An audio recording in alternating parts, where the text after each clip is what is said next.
Сразу три важных даты отметили в Туркменистане. На день города Ашхабада, день туркменского ковра и день выпускников пришли тысячи людей. Ключевое событие – прощание со школы. С ее окончанием выпускников поздравил президент Сердар Бердымухамедов.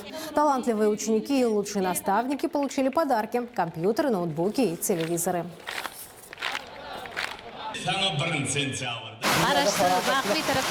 Конечно, всегда непросто расставаться с учениками, которых обучаешь целых 12 лет. Но я искренне рада, что теперь они начинают новый жизненный этап. Сегодня для меня особый день. Мы с моим учеником получили награду от президента Туркменистана. Быть выбранным среди школьников по всей стране и получить подарок от нашего уважаемого президента – незабываемая глава в моей новой жизни. Новый этап в жизни начался почти у сотни тысяч ребят. Эти выпускники стали первыми, кто завершил 12-летнее обучение в соответствии с законом от 2013 года.